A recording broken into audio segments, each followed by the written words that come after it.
one thing?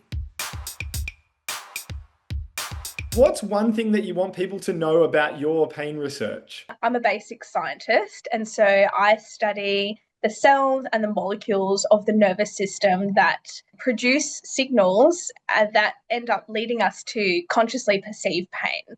And I think it's traditionally assumed that it's just nerves that are involved in generating pain signals. And whilst that's true, there are lots of other systems in our body that can modulate the nerves and impact the way that we perceive pain. So, for example, there's been a lot of evidence, probably more so over the last decade, demonstrating that the immune system can have significant impacts on the way that nerves transmit signals and therefore how pain, and particularly chronic pain, is perceived by people.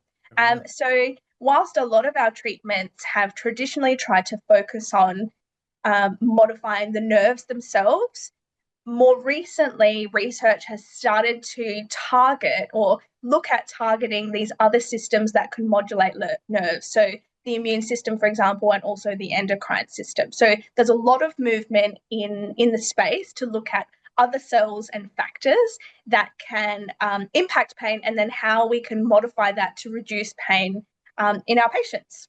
That's great. That aligns really well with the research trend of thinking about the whole person rather than the sore body part. So Yes. it's really cool. I think that kind of system level thinking is worthwhile testing, that's for sure. And Yeah. so I'd love to hear like what's next for you. Where are you heading with this work? Well, in my particular area of research, we do focus on another cell type within the nervous system. It's not nerve cells, they're called glial cells. And within the central nervous system, this primarily comprises astrocytes and microglia.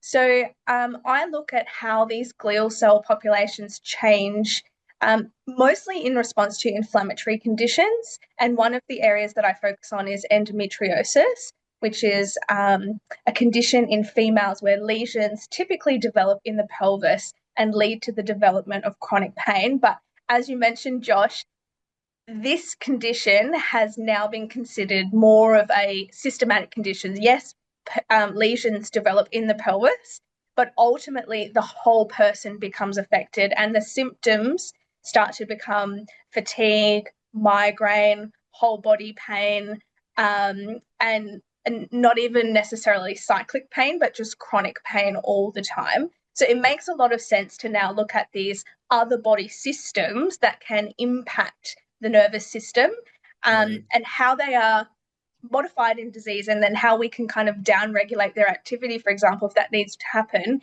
in order to reduce the amount of pain signals, and other kind of nervous system related symptoms that are happening in the body. Amazing. We look forward to seeing what's next. Thank you.